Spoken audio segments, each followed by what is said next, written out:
Hey guys, tonight we slip back through time way back. Further than your brain probably wants to imagine, into a world where human was more of a work in progress than a finished product. You're standing barefoot on soil that hasn't yet been trampled into roads or cities, where every plant looks like it could either heal you or kill you, and every animal is roughly 2 sizes larger than you'd like. Already, you can sense that you, modern listener, with your comfy bed and phone in hand, probably wouldn't survive more than an afternoon here. Don't worry, though I'll do the guiding. You just breathe, listen, and let your imagination wander. So, before you get comfortable, take a moment to like the video and subscribe, but only if you genuinely enjoy what I do here. And hey, drop a comment with your location and the local time.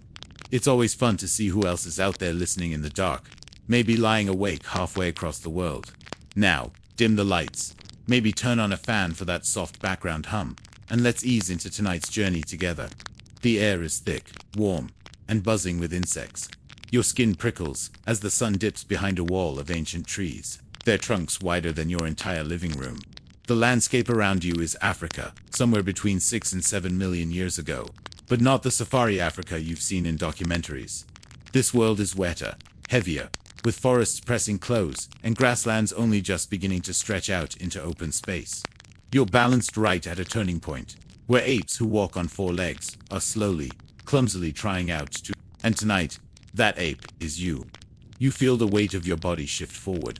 Walking upright isn't polished, yet it's more of a wobble, like a toddler with somewhere important to be, but no real coordination to get there. Your arms still hang long, useful for climbing if you need to dart back up into the trees. And you do, often. Life here is all about scanning eyes, darting left for fruit, right for predators, up for snakes, down for footprints. Every sense is dialed up, because the moment you relax, you become dinner. Here's a comforting fact. Scientists generally agree that the earliest human ancestors stood upright long before they figured out brains or tools. So yes, you may still have the IQ of a modern house cat, but at least you're walking proudly on 2 legs. That counts for something. A lesser-known detail, though, is that standing tall isn't always about bravery. Sometimes it's just about seeing over tall grass. You can imagine it. Predators lurking low, your head poking up like a curious meerkat. Historians still wonder if those first wobbly steps were meant for carrying food, freeing hands, or simply keeping an eye on lions who would prefer you as a snack. Maybe it was all 3. The ground smells of damp earth and crushed leaves, with the musk of unseen animals drifting on the breeze. Somewhere nearby, a family of giant antelopes is moving cautiously, their hooves pressing soft dents into the soil. They are beautiful, massive, and completely out of your league. You have no spears, no bows, no sharp edges beyond your teeth. Right now, you're more likely to scavenge a half-eaten piece of fruit than take down a beast like that. But your stomach doesn't care about realism. It growls anyway. You pick through low shrubs for berries. Some are tart, staining your lips purple, while others are bitter enough to make you gag. You spit them out, hoping you haven't just poisoned yourself. That's the daily gamble here. Dinner or disaster. A little like scrolling food delivery apps at midnight, except your wrong order won't just ruin your evening, it'll ruin your entire life expectancy. A rustle behind you makes your heart lurch. Your body freezes, every muscle tight. It's probably nothing, or it's a leopard. Both options are equally possible here, which is exactly why you sleep light and dream lighter. You glance back, just wind through branches. For now, you keep moving, forcing your feet through undergrowth that scratches your skin. You notice, as twilight deepens, that the forest edge has its own mood. Inside the trees, it's claustrophobic, but safe climbable. Out in the grasslands, it's open, breezy, and terrifyingly exposed. You're caught in between, pacing a world in flux. These habitats are shifting because the climate is shifting to forests, drying into savannas. Savannas stretching wider, pushing animals and early humans into strange new encounters. It's not exactly global warming, but it's definitely global changing. And you're living through it, one nervous step at a time. Every so often, you stumble upon the scattered bones of something long dead. Some cracked open for marrow, others gnawed down to splinters. You can't help but think, who got here first? Another scavenger like you, or something with sharper teeth. The smell of old rot makes you wrinkle your nose, but hunger always makes you look twice. That's survival here. Your taste buds are secondary to your need to not die. Your group, because, yes, you're not alone, hovers nearby, a few shapes, moving awkwardly, communicating more with glances than words. You don't have language yet. Not really. Just guttural sounds, grunts, and maybe a gesture or two. But the meaning comes through. Food here, danger there. Follow me. Wait. It's clumsy, but it works. And even now, you feel something subtle, but powerful, a sense of belonging. The group is your shield. Alone, you're lost. Together, you have at least a fighting chance. As night begins to fall, the air cools slightly. Crickets sing loud, frogs croak in chorus, and the horizon glows briefly before dark swallows everything. You find a spot under a tree where branches droop low, forming a natural shelter. You curl up, pulling your knees close. The ground is uncomfortable, roots digging into your back, but you're too tired to care. Sleep creeps over you, but not fully. You know the night has its own dangers, and staying half awake is safer than closing your eyes. Somewhere in your half-dreaming state, you wonder, did those first upright walkers ever imagine what was coming? Did they sense, in their stumbling footsteps and berry-stained lips, that they were the start of something bigger? Or was it just another day of avoiding leopards and hoping the berries weren't poison? The mystery lingers as you drift toward uneasy sleep, the ancient world breathing heavily around you. The first light of morning drips across the horizon, not a sudden burst, but a slow bleed of pale gold into gray. You blink awake, stiff from sleeping on roots, your body reminding you that mattresses haven't been invented yet. Your skin feels damp from the night air, your hair matted from sweat and dirt, and as you stretch, your back cracks in ways that don't sound entirely promising. Still, you're alive, and in this world, that's already an achievement worth celebrating. You're camped at the edge of a forest, where shadows still cling to the undergrowth. Behind you, thick trees twist upward, vines dangling like ropes. Ahead, grasslands stretch out toward a horizon dotted with distant shapes, some animals grazing peacefully, others, well, let's just say they'd be less peaceful if they noticed you. The forest edge is both sanctuary and threat. A place to climb when you need escape, but also a place where ambush predators thrive. Your group stirs slowly, grunting softly to one another. A few members of your little band are already picking through leaves, looking for berries or edible shoots. Others hover nervously, scanning the distance, because the grasslands hold both food and terror. If you think your morning routine is rough, try brushing your teeth with twigs while wondering whether a lion is staring at you from the tall grass. Here's the historical fact of the morning. Many anthropologists believe that this transitional zone between forest and savanna played a critical role in human evolution. Standing upright wasn't just about seeing further. It was about adapting to a landscape where you needed to cover ground, carry food, and spot danger before danger spotted you. The forest edge was a proving ground, shaping creatures who were part ape, part human, and entirely experimental, a lesser-known detail. It wasn't just the big predators you worried about. Tiny insects could end you too. Mosquitoes, biting flies, parasites in the water. These things had no respect for your survival struggles. Imagine dodging leopards, only to be taken out by a microscopic worm. It's not glamorous, but it's the reality of this humid, buzzing edge world. You start walking, bare feet pressing into dew-soaked grass. Every sound is magnified. The crunch of a twig underfoot feels like an alarm bell, the flap of a bird's wings like a warning. The forest behind you breathes with shadowy calm, while the grassland in front of you feels like it's holding secrets. You hover in between, a creature balanced on a knife edge, neither at home in the trees, nor fully confident on the open plain. Your eyes catch the movement of a small animal ahead darting into cover, quick, nimble, untouchable. It's frustrating, like watching fast food run away from you at full speed. But you're learning, slowly. You've noticed that certain plants cluster near water sources. Where there's water, there's life. Where there's life, there's food. The patterns start to sink in. You may not have words for it yet, but the knowledge is beginning to form, passed through gestures, grunts, and long days of trial and error. The group gathers fruit from low shrubs. Some of it is delicious, bursting with sweet juice that dribbles down your chin. Other bites are less kind, sour, or bitter, forcing you to spit and gag. You learn fast. Your tongue is a scientist. Your stomach, the unforgiving judge. You're not entirely sure what's edible until you try it, and the only lab test available is your own digestive system. Congratulations, you are the guinea pig of history. While you chew, you glance at the horizon. A herd of animals moves slowly across the grassland.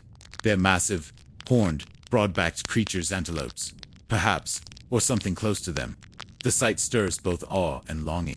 You can almost taste the meat, though you know you lack the tools or coordination to get anywhere near them. Still, hunger has a way of fueling imagination. Maybe, you think, one day. For now, roots and berries will have to do. Your group communicates in flickers of sound-low grunts, warning clicks, little huffs of breath that carry meaning even without grammar. One member points toward the trees, another gestures toward the herd. There's no debate, no discussion, just movement, guided by instinct and habit. You follow along, staying close, because in this world, the lone wanderer is just a walking invitation for predators. And predators are very real. The forest is home to leopards, silent and patient. The grasslands host lions, faster than your legs will ever be. There are snakes hidden under leaves, crocodiles lurking in rivers. Danger is everywhere, and yet, so is possibility. The strange balance of the forest edge. It teaches you to fear and to hope in equal measure. As you walk, you wonder about the choices your kind is making, even if you can't yet put words to them. Is the forest safer because you can climb? Is the savanna better because you can see further? Which do you choose? Historians still wonder how much of early human evolution was shaped by necessity, and how much by chance. Whether upright walking was a bold adaptation, or just an accident that stuck. Maybe it's both. The morning grows hotter. Insects buzz louder. The sun beats down, forcing you to shade your eyes with one hand. Your skin feels sticky with sweat, your throat dry. Someone in your group makes a guttural sound, urging the rest forward. Water is near. You can smell it. Damp earth. The faint sweetness of reeds. Relief wells up inside you. Water means life. It means cooling, drinking, washing off the night's sweat and dirt. You reach the edge of a shallow stream. The surface shimmers in the sunlight. Small fish darting beneath the ripples. You kneel, cupping water in your hands, splashing your face. The coolness is a blessing. For a moment, you feel almost safe, as if the world has paused its constant testing. But you know better. Streams attract predators too. You keep glancing at the opposite bank, where shadows ripple. Safety never lasts long. Still, as the group drinks and rests, you feel a flicker of calm. The forest edge isn't just a battlefield. It's also a classroom. Every rustle, every taste, every movement teaches you something. Slowly, awkwardly, you're becoming more than an ape with long arms. You're becoming human, though you still wobble like a toddler trying to walk in oversized shoes. The day stretches ahead, promising more trials, more hunger, and more danger. But for now, your belly is less empty, your throat less dry, and your group is intact. That's enough. You lean back, let the sun warm your face, and listen to the sounds of both forest and grassland weaving together into a single, uneasy symphony. Your hands ache this morning. They're not made for claws, not made for crushing jaws or sharp fangs. What you've got are long fingers, nails that bend instead of slice, and palms that blister when you grip rough surfaces too long. Still, here in this world of predators and prey, those hands are your ticket out of being something else's lunch. You kneel on the ground, squinting at a pile of stones scattered near a dry stream bed. To you, they look like just rocks. But somewhere in your group, someone squats lower, tilts their head, and sees more than that. A sharp edge, a flat surface, a hidden potential waiting inside the stone. They pick one up, smash it against another, and suddenly a sliver breaks away with a jagged, gleaming edge. The sound is sharp, the motion clumsy. Everyone flinches back, because anything sudden feels dangerous here. But then there it is. A cutting tool, crude and imperfect, but sharper than your teeth will ever be. Fact time. These earliest tools, often called Oldowan tools, were little more than chipped stones with edges sharp enough to scrape meat, break open bones, or slice through roots. They weren't sophisticated, and half the time they probably broke as soon as you used them. But they represented a Lipio kind taking control of the environment in a way no other creature had dared. A lesser-known detail. Making these tools wasn't as obvious as it might sound. Not every rock was suitable, and not every hand had the knack for flaking it right. Some individuals likely became the rock experts of their little bands, while others just fumbled and smashed aimlessly. Imagine prehistoric DIY tutorials. One person chips away gracefully, creating a usable edge, while the rest stand around nodding like, yeah, that looks easy, before slicing open their fingers on bad attempts. You pick up one of the flakes, feel the sting of its sharpness as it pricks your skin. A thrill rushes through. This thing can cut. Suddenly, plants that seemed too tough to chew or carcasses too hard to break, feel less impossible. You don't fully understand it, but in your hand lies a tiny seed of the future. Historians still wonder if these tools were invented once and spread, or if multiple groups figured them out independently. After all, smashing rocks together isn't exactly rocket science. Maybe it was trial and error, repeated across landscapes until someone struck the right blow and thought, hey, that's useful. What matters is that the idea stuck. And once your kind starts holding on to good ideas, you're officially on the road to something greater. The group gathers around the toolmaker, fascinated. Some reach out, grunting approval, while others snatch at flakes for themselves. There's no speech to discuss the implications, no debate over intellectual property rights, just curiosity and perhaps a bit of jealousy. After all, whoever controls the sharp edge controls food, and food is survival. You set off again, now with a few chipped stones tucked awkwardly under your arm. They're heavy, clunky, not exactly convenient to carry, but you keep them close, because deep down you know they're worth the burden. Along the way, you stumble upon the remains of a fallen animal.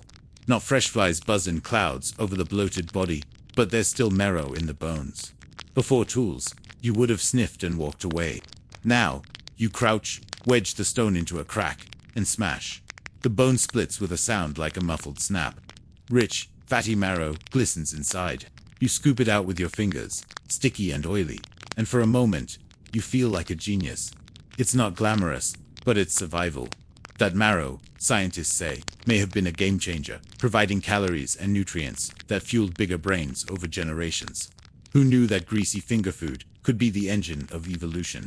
The sun climbs high. Sweat drips down your back as you move through patches of grass, tools clinking together in your bundle.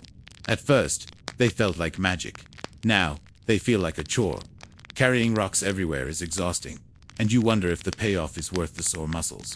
But then hunger stabs at you again, and you remember the marrow. Yes, it's worth it. Every so often, you trip over roots or stumble on uneven ground, nearly dropping your precious stones. You mutter a low grunt, the prehistoric version of cursing, and adjust your grip. Maybe someday, someone will invent a bag, or a sling, or some genius system to carry this stuff. For now, you just lug it around like an overworked delivery person without a cart. You pause to drink from a shallow pool, watching fish flicker beneath the surface. With the tool in your hand, you jab clumsily, but the fish dart away, faster than your swings. You sigh. Not everything bends to your new sharp edge. Still, you feel closer, as if one day, with a little more practice, you might actually succeed. By evening, you huddle again beneath the trees, tools laid out in front of you like prized possessions. They gleam faintly in the fading light. The group eyes them with curiosity, fingers tracing edges, some testing cuts on bark or fruit. The sounds of stones scraping against wood, mixed with the calls of night creatures awakening. It feels like something important has begun, though you can't name it. The forest edge no longer feels entirely the same.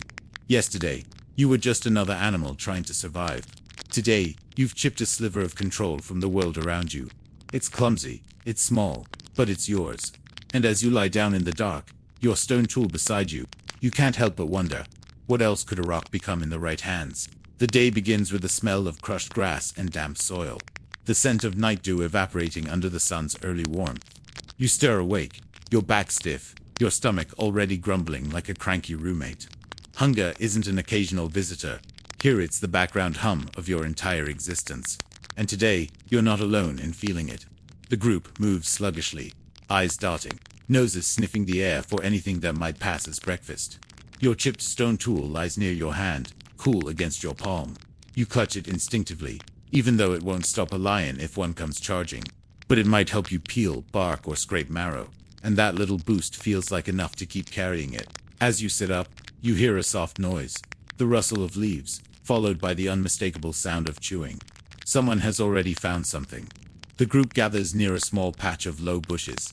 Bright berries glistened in the light, some deep purple, others a duller shade. You've learned to test carefully.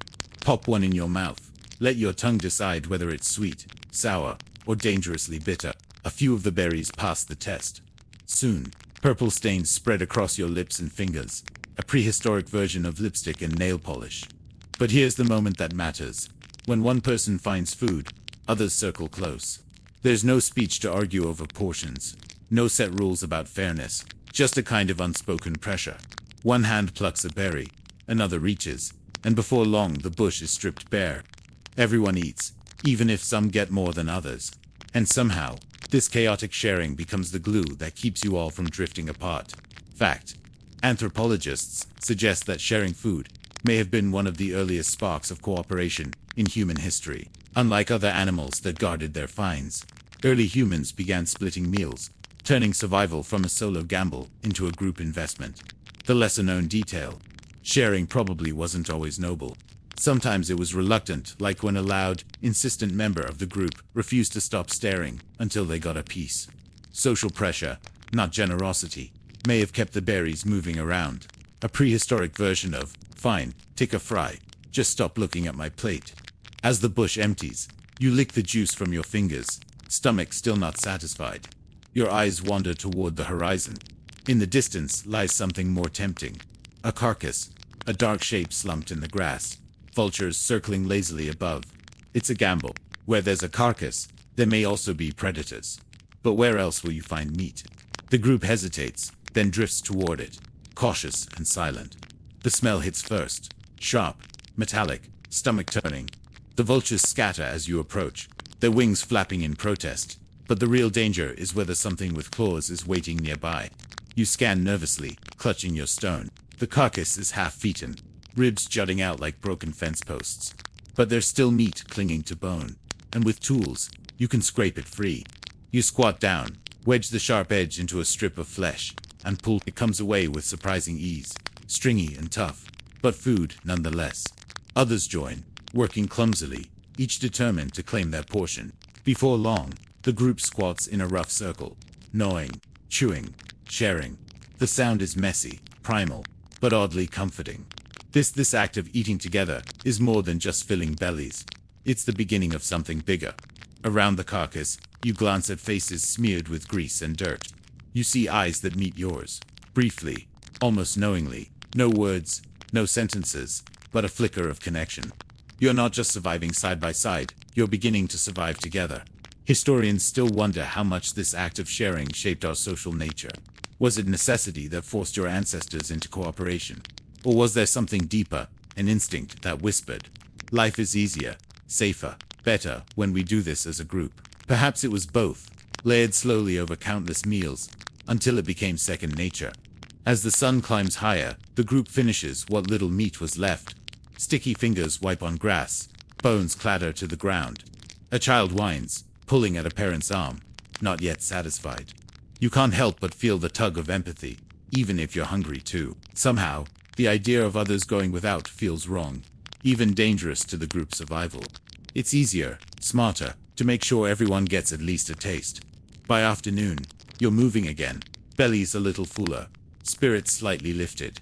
There's no fire yet, no cooking, just raw meat, berries, roots, and the occasional lucky marrow. But as you trudge along, you sense that these shared meals are slowly changing the way your kind lives. The forest and grassland still feel vast and threatening, but you're learning that the real strength doesn't come from rocks or teeth. It comes from the circle. As night falls, you find a safe spot beneath a tangle of trees. The group gathers again, huddled close. Some chew leftover scraps, others doze. Children nestle against adults.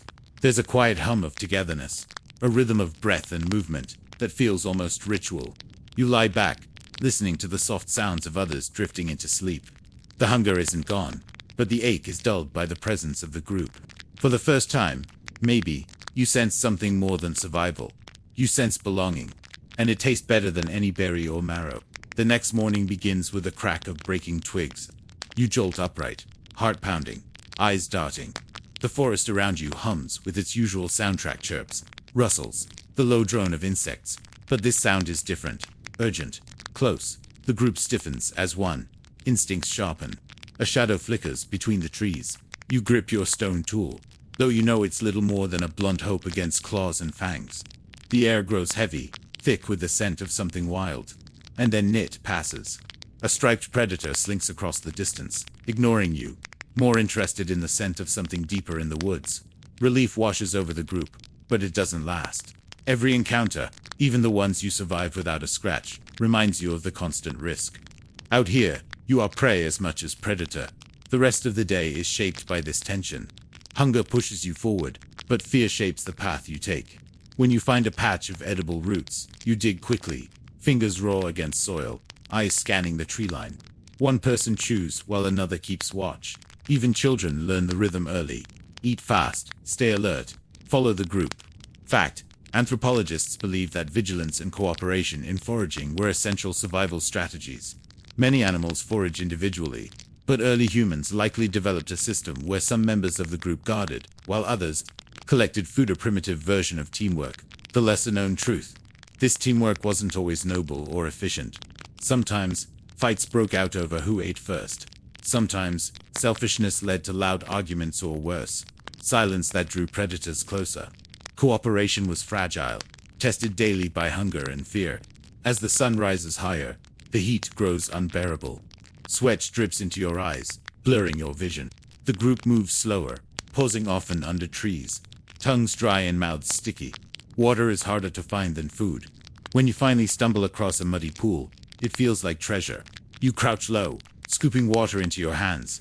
It tastes of earth, thick and gritty, but it soothes your throat.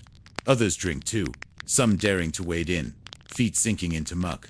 The relief is a crocodile-like splash erupts, startling everyone back, hearts racing, shrieks cutting the silence. The group scatters, then regathers, shaken but alive. This is the daily paradox. Water saves you, but it can also kill you. Meat nourishes, but it attracts lions. Sleep restores you, but makes you vulnerable. Every necessity is a gamble, and every gamble is survived only because you are not alone. By late afternoon, the group stumbles upon something remarkable. Bones, huge ones, bleached by sun, lying in a wide-open patch of grass. They belonged to a massive animal, long gone, but the sight is enough to ignite a flicker of excitement. Bones mean marrow, and marrow means energy. You gather around, stone tools, scraping, prying, hammering. At last, one cracks open with a sharp snap, revealing the fatty, rich marrow inside. Fingers dive in, scooping greedily, smearing faces with grease. Children laugh through sticky smiles. The moment feels almost celebratory. Historians suspect that marrow may have been a hidden key to human evolution. While predators stripped away the meat, early humans used tools to crack bones others ignored. This high-energy food may have fueled bigger brains and longer survival. As evening falls, the group gathers once more under the fading orange sky. Bellies are fuller today, spirits lighter. You notice something new, a kind of rhythm forming in how the group moves, eats, and rests. Not planned, not spoken, but felt. A dance of survival, repeated day after day, shaping who you are becoming. When night comes, you curl near the others, pressed close for warmth and protection. The stars above are countless, scattered like sparks. Your eyes drift shut, but not before one thought flickers in your mind. The world is vast, terrifying, and indifferent. But together, just maybe, you stand a chance. The night is darker than any you've ever seen in modern life. No street lamps, no glowing screens, no neon signs, just the vast sprawl of stars. A shimmering ocean of light above, and shadows swallowing everything below. The forest is alive with noises you can't name. Low growls, distant howls, rustling so close you can't tell if it's the wind, an animal, or your imagination. You lie awake, pressed shoulder to shoulder with the others. Every small crack of a twig sounding like an incoming disaster. Your hand clutches your stone, though you know it would barely slow down a saber-tooth or a hyena. Fear is a constant companion here, tucked in beside you like an unwelcome bedmate. Then something flickers in the distance. A glow. It pulses, orange and alive, dancing at the edge of the trees. At first you freeze, convinced it's the eyes of some predator. But the glow doesn't move like eyes. It moves like breath. Fire. The group whispers nervously, pulling closer together. Some want to run away, their instinct of prey, faced with something bright and unknown. Others are drawn toward. It's curious in a way only humans seem to be. Eventually, curiosity wins. You all creep forward, slowly, carefully, as though approaching a god. Up close, the fire is hypnotic. It crackles, spits, throws shadows against the trees that look like monsters. Heat radiates, warming your skin, pushing back the chill of night. For a long time, no one moves, no one touches it. You all just stare, mesmerized, as though you've found the heart of the earth itself. Fact: Most scientists believe fire wasn't invented by early humans, but discovered probably from lightning strikes, volcanic eruptions, or wildfires. At first, humans didn't know how to make it. They just kept it alive, carried smoldering branches, and guarded it like treasure. A lesser-known detail. Evidence suggests that fire might have been first used, not for cooking, but for protection. Predators feared it, and for the first time, humans had something that turned the tables. Fire wasn't just heat, it was power. So you sit there, eyes wide, feeling the glow kiss your cheeks. The predators keep their distance tonight. Their growls stay on the edges of the dark, unwilling to cross the flickering barrier. For once, sleep comes easier, though you keep waking just to make sure the fire hasn't died out. In the morning, curiosity overtakes fear. Someone pokes the embers with a stick, watching sparks fly. Another presses a piece of meat from yesterday's marrow feast into the flame, only to yank it back, startled by the sudden sizzle. The smell fills the air different, richer, smoky. Hesitant bites turn into greedy ones. The meat tastes softer, less bitter, easier to chew. For the first time, your jaw doesn't ache after eating. Historians still wonder if this was the true spark of human evolution. Cooked food, softer, richer meals, meant more energy with less effort, freeing your body to put that energy elsewhere. Like building bigger brains. Like dreaming. Of course, there's also the comedy of trial and error. You bite into a hunk of overcooked meat and nearly chip a tooth. It's basically prehistoric charcoal. Another piece burns fingers, dropped into the dirt with a hiss.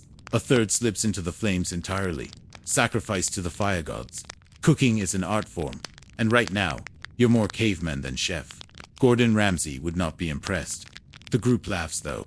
Real laughter, bubbling out and spreading, cutting through the constant tension of survival. Fire isn't just warmth or safety. It's connection. It's a circle you gather round, sharing food, stories, and comfort. As the day stretches on, you realize something has changed. For the first time since this journey began, you don't feel like you're simply surviving minute to minute. You feel like you're shaping your world.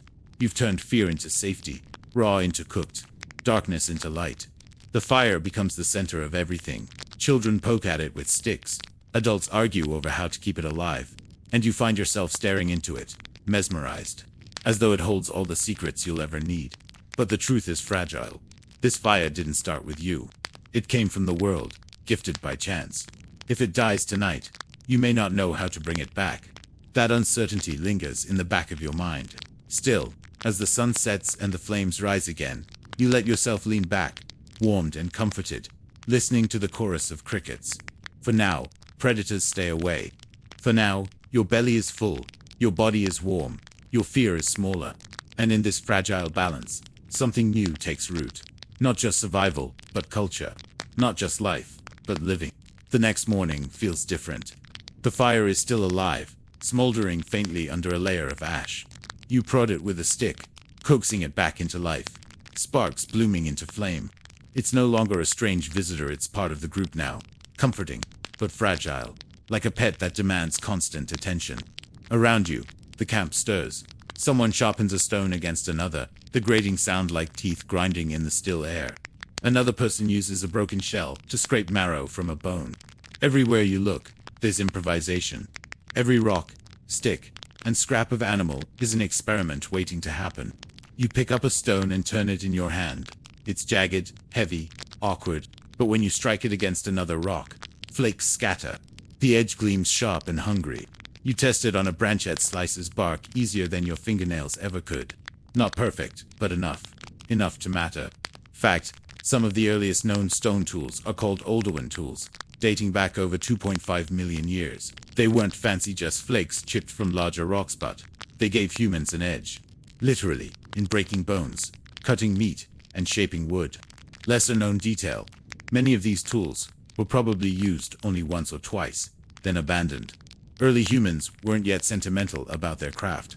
A tool was a quick solution, not a prized possession. Some archaeologists even compare it to grabbing a plastic knife at a picnic, useful, disposable, and scattered everywhere. You start to notice patterns. One person is better at flaking stones, shaping edges sharp enough to cut through hide. Another has a knack for tying sinew around branches to make crude spears. Each new attempt is clumsy, full of misstepped stones that shatter wrong, spears that wobble and snap. Yet slowly, painfully, the knowledge sticks. There's humor in it too. You try to spear a fish, jabbing the water with all the finesse of someone trying to stab a ghost. The fish slip past in flashes of silver, mocking you. When you finally skewer one by accident, it feels like a victory worthy of fireworks. Historians still debate what drove this burst of innovation. Was it necessity, forced by hunger? Or was it curiosity, a restless urge to tinker and test? Some even suggest it was social people showing off, trying to impress each other with clever tricks. Imagine the prehistoric version of someone bragging about their new gadget. Look, mine cuts faster. The group grows braver with tools. Bones that once resisted now crack open easier. Branches are sharpened into points, making them more than just sticks. You're no longer limited to what nature hands you. You're beginning to bend it, reshape it, claim it. Yet tools aren't magic. They break, they fail, they slip from sweaty fingers at the worst possible time. And there's always danger in experimentation. You slice your hand once, sharp stone drawing blood. The sting reminds you that every invention comes with risk. But there's something else here, humming beneath the practical work. Imagination. Each chipped stone, each tied spear, is more than survival. It's the start of a vision. You're no longer just reacting to the world.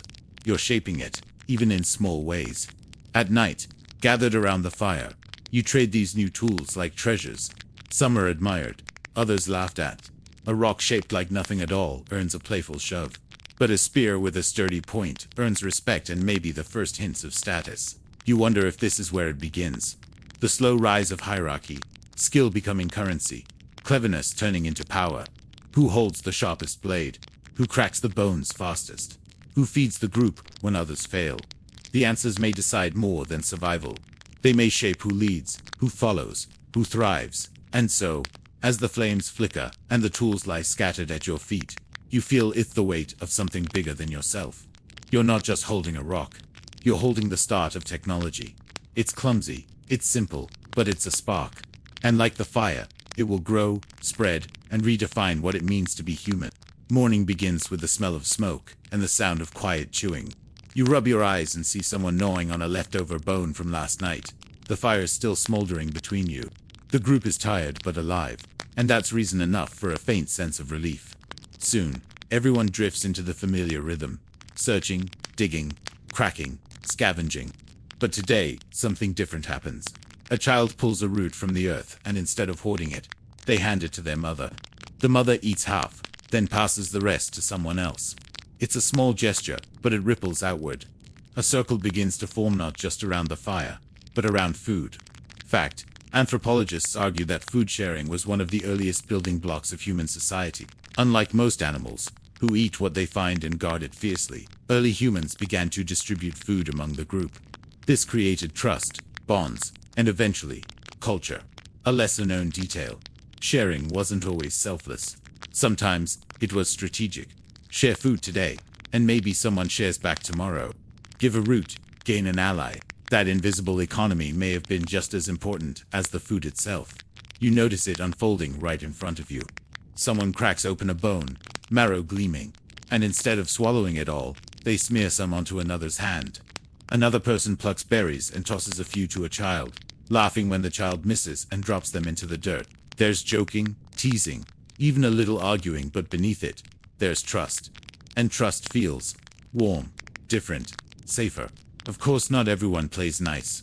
One member hoards a hunk of meat, refusing to pass it along. The group watches, tension thick as smoke. Whispers rise. Eventually, someone swipes it when the hoarder isn't looking, and laughter bursts out, lightening the moment. Sharing, it seems, isn't just survival, it's entertainment. Historians still wonder if this is where the first seeds of morality began. Was it hunger that taught humans right from wrong? If you keep everything, the group suffers. If you share, the group thrives, and you thrive with it. Perhaps fairness wasn't a lofty idea, but a practical necessity, carved out of empty stomachs. As the day stretches on, the fire becomes more than a circle of warmth. It becomes a stage for rituals, small, unspoken ones. Food gets passed around. Bones get cracked in rhythm. Stories, half grunts, half gestures get shared alongside meals. You chew on roasted roots, smoky and bitter, while listening to others mimic the movements of a hunt. Hands flap to become wings. Fingers claw the air like predators. Children laugh so hard they nearly choke on their scraps. You realize something startling. Dinner has become theater. And maybe, just maybe, this is where culture begins. The jokes are simple, the food uneven, the arguments frequent. But around the fire, with food passed from hand to hand, the group feels less like scattered survivors and more like something new. A community. At night, lying back with a belly that's not quite full but not empty either. You hear the gentle rhythm of breathing around you. The stars glimmer overhead, indifferent and eternal. But here, pressed shoulder to shoulder, you feel something greater than fear.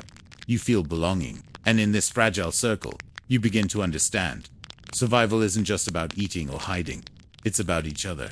The morning air is crisp with a subtle tension, the kind that makes you straighten your back and glance toward the horizon. Today isn't about finding roots or marrow. Today, the group moves. The trees thin, the grass stretches longer, and a sense of the unknown hums in your chest. You are about to leave familiar territory and step into a world that doesn't yet know you. In fact, early humans were highly mobile, following seasonal resources and animal migrations.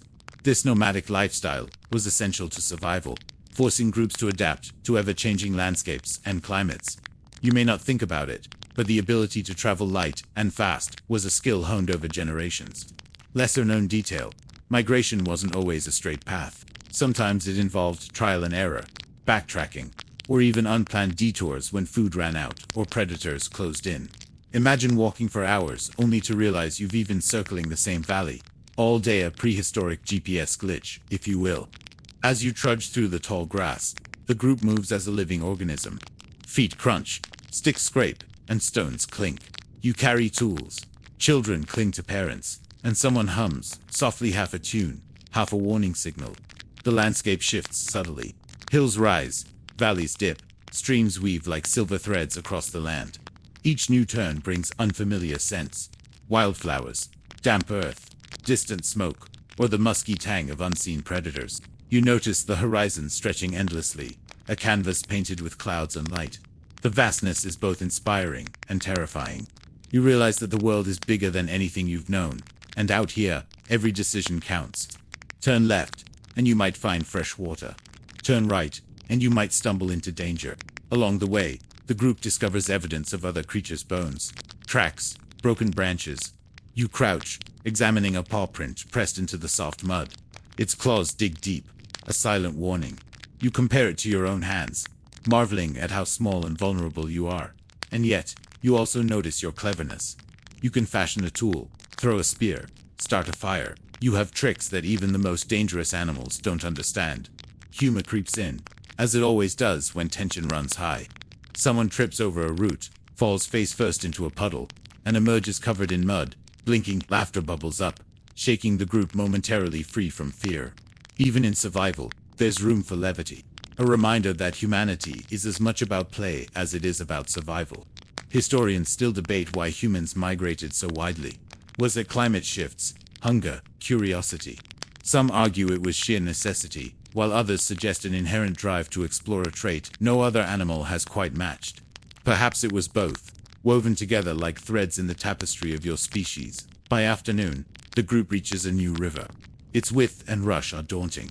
You pause, scanning the opposite bank. Trees sway, fish leap, birds circle. Crossing will be tricky. Some members test the water with sticks. Others wade slowly, finding shallow spots. You step carefully, feeling the cold push against your legs, balancing each step like a tightrope walker. And then, just as you think it's manageable, a small current grabs your foot. You stumble, water surging around your knees. A hand shoots out, gripping your arm, steadying you. The group's laughter mixes with shouts of encouragement. You make it across, dripping, exhausted, exhilarated. This is more than a river. It's a lesson in cooperation, a testament to human ingenuity and courage. Each crossing, each challenge, reinforces a simple truth. Survival is not just about skill or strength. It's about learning, adapting, and trusting each other. By evening, you settle near the riverbank. The fire sparks once again, smoke curling into the darkening sky. Your hands ache from the day's travel. Your belly isn't quite full, and yet, you feel a thrill of quiet pride. Today, you've faced the unknown, navigated danger, and still come together as a group. The stars above reflect on the water, doubling the cosmos in a glittering mirror. You lie back, letting the gentle river sounds lull you. Despite the unknowns of tomorrow, for now, you rest together, stronger than you were yesterday. The sun rises weakly behind a veil of gray clouds, and a chill hangs in the air that wasn't there yesterday. You pull your shoulders close, shivering slightly, noticing the way moisture clings to your skin. Rain is coming, or at least that's what the wind smells like. Out here, weather isn't just an annoyance, it's a test. A sudden downpour can soak you to the bone, make fire impossible, and turn familiar paths into mudslides. Fact: prehistoric humans had no shelters, no waterproof clothing, no way to predict the weather beyond instinct.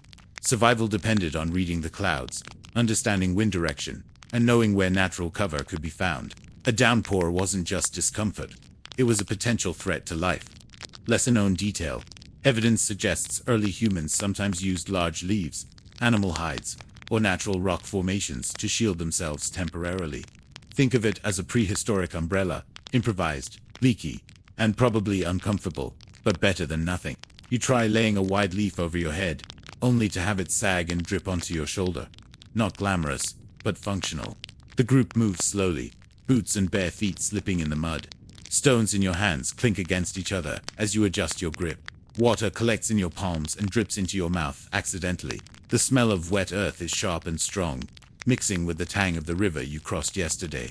You find it oddly calming, in a sticky, inconvenient way. You notice the other members of the group adapting. Some squish mud between their fingers to check depth, testing the ground before stepping. Others use sticks to probe puddles. A small child squeals when water splashes into their lap, and laughter ripples through the group. Even in the discomfort of rain, there is warmth in togetherness. Historians still wonder how climate challenges influenced human evolution. Some argue that unpredictable weather forced early humans to innovate, develop tools, and cooperate more closely. Others suggest it selected for adaptability. Those who could read the environment and adjust were more likely to survive. Either way, wet feet and muddy hands were shaping brains as much as stone tools. The rain strengthens, and you huddle beneath a natural overhang, leaning against the cold, rough stone. Drops patter on the leaves above your head. Someone has started scraping a flint against another stone. The sound sharp and rhythmic. Sparks fly, catching on the dry moss just enough to produce a small, sputtering flame. Fire is fragile here, vulnerable, but crucial. You lean closer, holding your hands to it, letting warmth seep through bones, chilled by the damp morning. Even the smallest comforts are magnified. A hot meal, a shared piece of root, a dry patch of ground, they are luxuries, almost indulgent, compared to the constant threat outside. You realize how precious these small moments of safety are, how easily they can vanish if the wind shifts or the river floods. A playful moment breaks the tension. Someone flicks water at a friend, and soon the group is laughing, splashing, testing puddles like children. You join, and for a brief time, the rain doesn't feel like a threat. It feels like a challenge turned into play, a tiny victory over discomfort. Survival is serious, yes, but that laughter is nourishment too. By late afternoon, the rain slows. Mud clings to your feet, sticks, and clothes. The group is damp but alive, more connected than before. You've learned new lessons: how to test the earth, protect fire, and find humor in hardship. Even the smallest strategies, like propping a leaf or wringing out a moss bundle, feel like accomplishments. As night approaches, the clouds break slightly, revealing glimmers of stars. You lie on a slightly raised patch of earth, tired, fingers still sticky with mud. The fire sputters but holds, smoke curling lazily into the dark. You feel a quiet pride in today's survival. The rain tested you, forced you to adapt, and yet here you are still breathing, still part of the circle. And in that quiet, wet night, you sense something important. Resilience is more than strength or tools. It's patience, observation, adaptability, and, most of all, connection to those around you. Together, you've endured another challenge, and that knowledge, small but crucial, settles deep into your bones. The morning air carries a sharp tang of danger. You wake to rustling in the tall grass, a low growl vibrating through the earth. Your stomach flips not from hunger, but from awareness. Predators are near, always near. You instinctively clutch your stone tool, fingertips tightening around its rough edges. The fact Early humans often coexisted alongside formidable predators, lions, hyenas, and saber-toothed cats. Survival wasn't guaranteed. It depended on vigilance, teamwork, and sometimes luck. One wrong step could be fatal, which is why humans learned to cooperate in ways few other species do. A lesser-known detail. Early humans may have used distraction tactics. Throwing stones, clapping, shouting, and even creating smoke could keep predators at bay. Not every encounter ended in violence. Some were lessons in bluffing, cleverness, and observation. The group begins moving cautiously, low to the ground, eyes scanning the horizon. Children are kept close, adults subtly signaling danger, with gestures you've learned to read. A tilt of the head, a finger pointing, a low whisper. Each signal communicates more than words ever could. You notice how silent the group has become, a shared language of fear and focus. Suddenly, a shadow moves fast across a clearing. You catch just a glimpse. Golden fur, powerful limbs, teeth bared. Everyone freezes. Even the bravest, most experienced hunters hesitate. It's one thing to imagine danger. It's another to feel it alive, just yards away. The cleverness comes next. One member grabs a branch, waving it high, while another throws a handful of pebbles. The predator pauses, confused by the sudden display of movement and noise. Then, slowly, it backs away, deciding the risk isn't worth it. The group exhales collectively, hearts still racing. Historians still debate how humans first learned to intimidate predators without direct confrontation. Some argue it was instinct honed by trial and error. Others suggest the beginnings of strategy, teaching, and even rudimentary leadership. That day's encounter might have been a lesson passed down countless times, shaping generations. You glance around the group. Relief flickers, mingled with exhilaration. Eyes meet briefly, acknowledging both fear and triumph. There's a subtle bond here, forged in shared danger. Survival isn't a solo endeavor. It's a chorus of instincts, courage, and cooperation. The afternoon brings calmer moments. You find berries, roots, and remnants of last night's meal. The group eats cautiously, but laughter bubbles up when someone slips in mud or flinches at a snapping twig. Even in peril, playfulness has its place, a reminder that fear is tempered by community. Later, the group discovers a shallow cave tucked beneath a rocky outcrop. The entrance is narrow, but it promises shelter. You all squeeze inside, dragging stones and logs to block the entrance just enough. The cave smells earthy, damp, and slightly of smoke. It's not luxurious, but it's protection. Inside, as night falls, the fire sputters to life once again. Sparks dance along the walls, shadows twisting like living creatures. The predator outside may still roam, but inside, you feel warmth, safety, and a fragile sense of permanence. And in that flickering light, you realize something profound. Intelligence, communication, and cooperation tools, beyond stones and fire may have been the greatest weapons early humans ever developed. Today, these skills kept you alive. Tomorrow, they will help shape civilizations. You curl near the fire, exhausted but alert. The growls outside are reminders, not threats, not yet. You close your eyes, aware of every heartbeat, every breath, and every pulse of life around you. The danger is real, but so is your resilience. The dawn feels promising, the mist rising off the grass like a soft, pale blanket. You stretch, joints stiff from yesterday's exertions, and glance at the group already stirring. Today is different. Today is about experimentation. Not survival alone, but pushing boundaries, testing tools, and seeing just how clever you can be with what the world offers. Fact, early humans developed more sophisticated tools over time, moving beyond simple flakes and blunt stones. By combining materials, wood, bone, sinew, and stone, they created implements that allowed them to hunt, process food, and even manipulate their environment more effectively. A lesser-known detail: some of these tools were multi-purpose. A single sharpened stone could serve as a scraper, a knife, and a hammer, depending on the angle or the hand holding it. You marvel at the ingenuity. One object performing several roles, a primitive Swiss Army knife. You begin with a piece of hardened wood, using a sharp flake to carve a notch. It's clumsy, uneven, but it holds promise. Another member strings a cord of braided plant fibers, testing tension and stretch.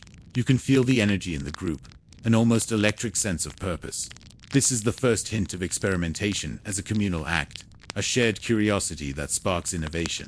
Soon, the group attempts a rudimentary trap, a small pit, camouflaged with leaves and branches, intended to snare a small animal. You help dig, pat leaves into place, and hide behind a bush with someone else, holding a stone ready. Hours pass with little action. Birds hop too close and fly away. Leaves rustle but reveal nothing. Yet the process itself is instructive. You learn angles, timing, patience skills that may prove more valuable than the trap itself. Humor creeps in when a curious child drops a stick into the pit, sending it clattering noisily and spooking every insect and small animal in a 5-meter radius. The group bursts into laughter, tension released for a moment. Even in experimentation, errors are inevitably and often entertaining. As the day stretches, you turn your attention to processing yesterday's hunt. Bones are cracked with sharper tools. Sinew is stripped with surprising efficiency.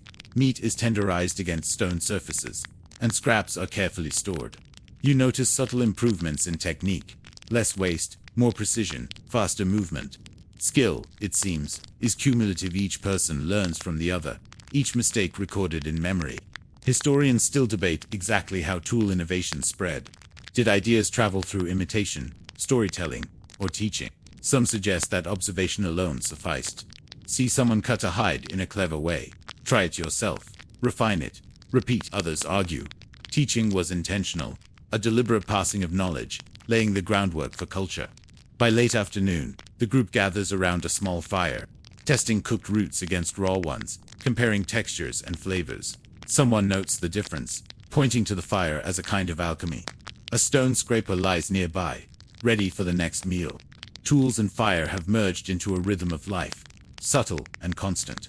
And in that rhythm, you notice something profound. Experimentation is more than survival. It is creation, curiosity, and play. It is the recognition that the world can be shaped by thought, patience, and collaboration. Today, a pit trap may fail, but tomorrow, the same method might secure a meal. Today, a stone scraper may nick a hand, but tomorrow it may save hours of effort. The sun begins to dip, golden light spilling across the landscape. Shadows stretch long. You sit, hands sticky with plant fibers and marrow, looking at the group. There is pride here, satisfaction, even a hint of excitement for what tomorrow might hold. Each tool, each experiment, each laugh and mistake is a step toward something larger than mere survival. The fire crackles as night approaches, and the air is thick with the scent of damp earth and smoke. You rest, fingers aching, but spirit lifted, watching shadows flicker and dance. The group feels alive, not just with the energy of survival, but with discovery, ingenuity, and the shared thrill of creation. Tonight, you sleep differently, not just relieved to have survived, but quietly exhilarated by the possibilities of tomorrow. Tools, fire, cooperation, they are not just implements, they are stepping stones to the future. The wind has shifted, carrying a chill that speaks of seasons changing. Leaves rustle with a brittle sound, and the once abundant berries are fewer, shriveled, or hidden beneath frost-touched soil.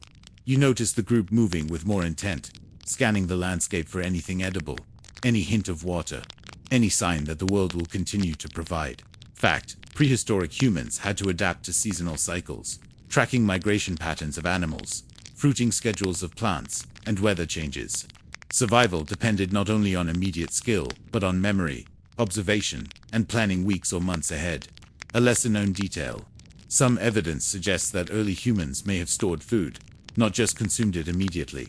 Roots buried for later, bones cached, or shells piled for dry storage. Primitive refrigeration, or pantries that gave them a slight edge against scarcity. Not much, but enough to matter. You feel a twinge of anxiety. The group fumbles through patches of forest, uncovering only a handful of roots, some withered shoots, and a few late-season berries. Hunger isn't screaming yet, but the gnawing presence of uncertainty keeps everyone alert. Even the children notice, their small hands hovering over the sparse vines, eyes wide with curiosity and unease. Humor surfaces despite the tension. Someone tries to peel a root like a modern potato, only to have it break in half, flinging the fibrous ends onto another member. The group bursts into laughter, a brief release from the pressure of scarcity. Humor, it seems, is as vital as nutrition when the future is uncertain. The group's ingenuity becomes apparent. Stones are used to crush roots into mash, making otherwise tough food edible. Fire warms small patches of soil, softening tubers.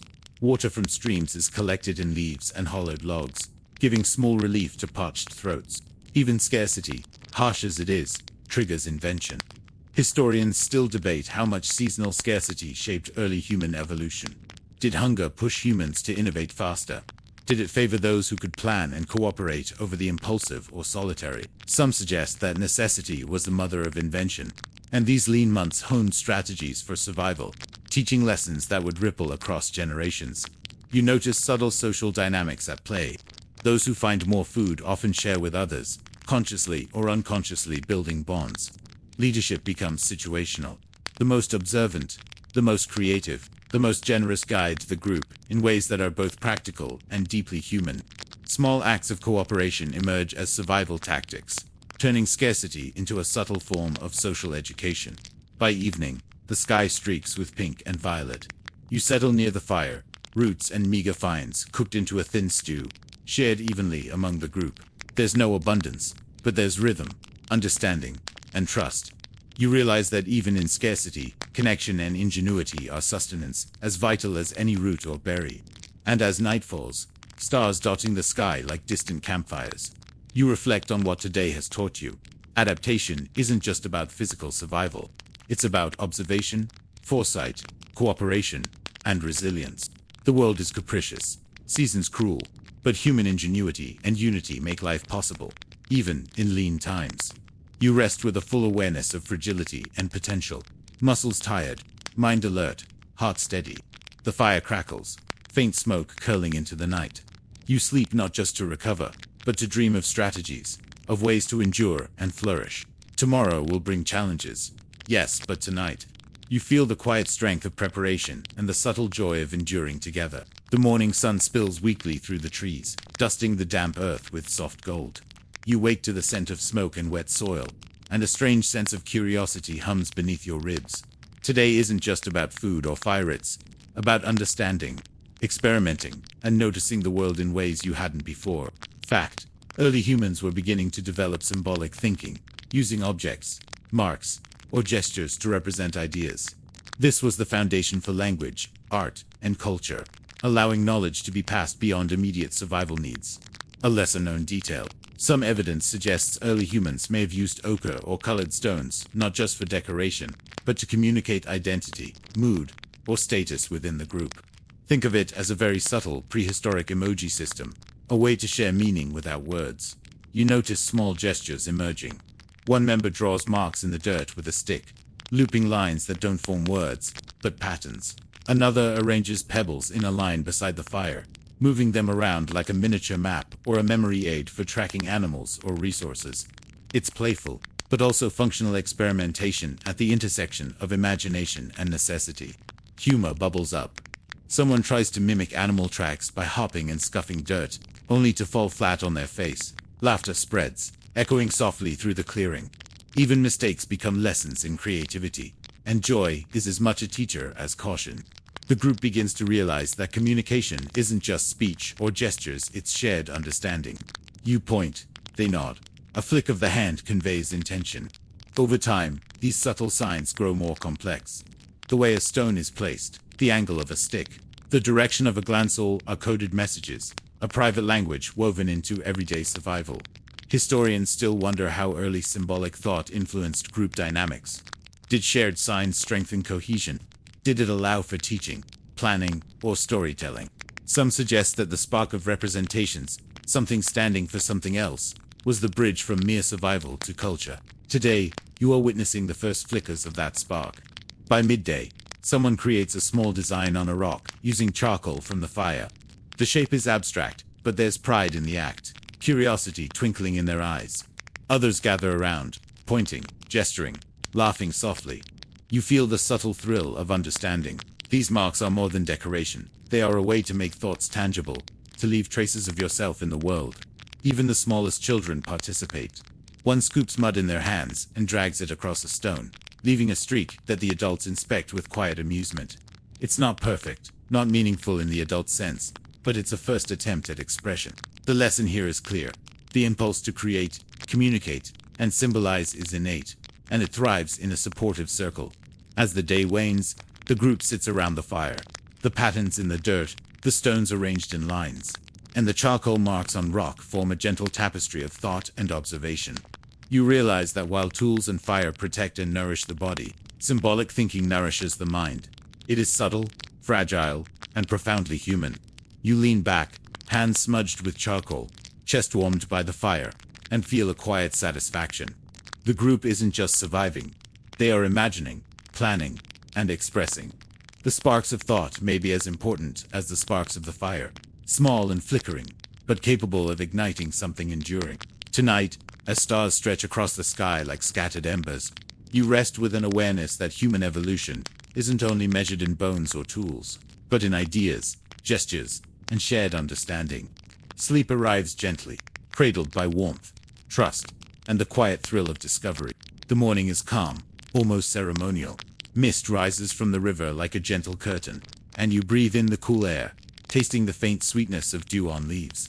Today, the rhythm of survival, discovery, and community feels almost complete, as if each lesson from fire, water, stone, and grass has led to this quiet clarity. Fact, over millennia, these early humans combined survival skills, cooperation, tool-making, and symbolic thought into a foundation that would shape societies.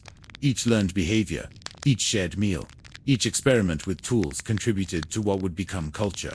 A lesser-known detail.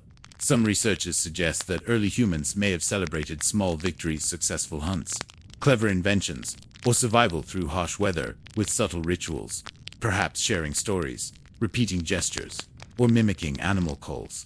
Not formal ceremonies, but the first hints of tradition and reflection.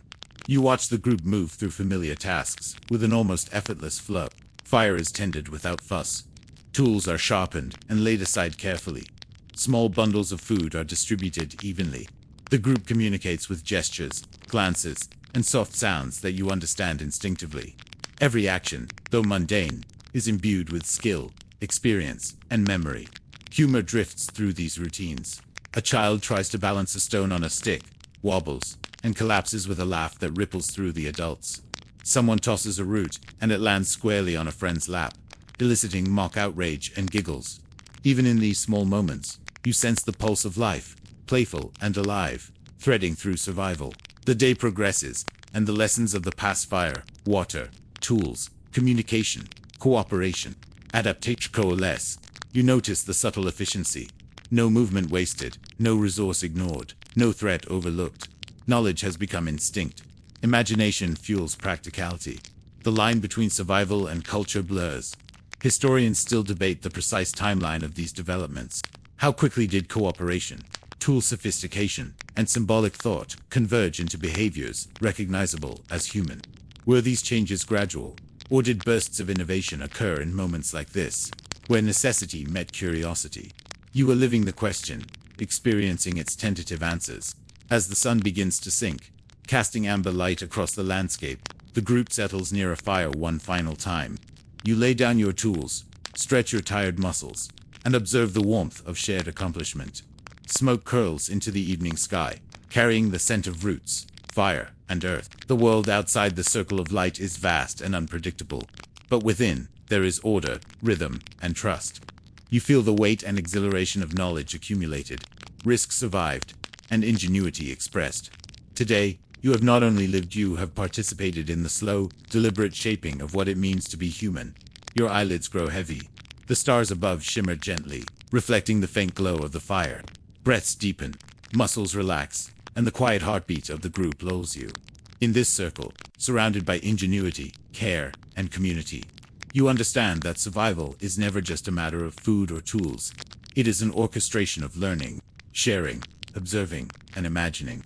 And as you drift toward sleep, you carry a profound sense of continuity. The hands that shaped tools, the minds that invented, the hearts that shared, they are all here, woven into your experience.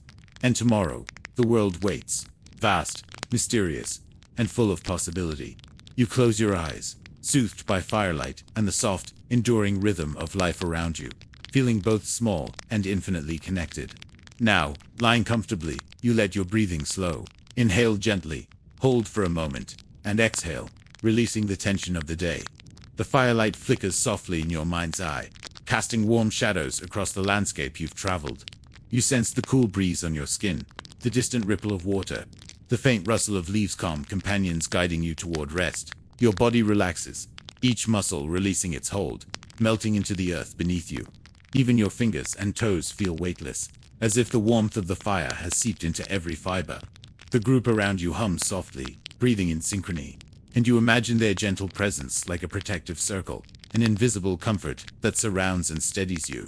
Thoughts drift easily now. Memories of tools, laughter, the thrill of discovery, and the quiet moments of observation. The lessons of fire, cooperation, ingenuity, and imagination settle like soft blankets across your mind.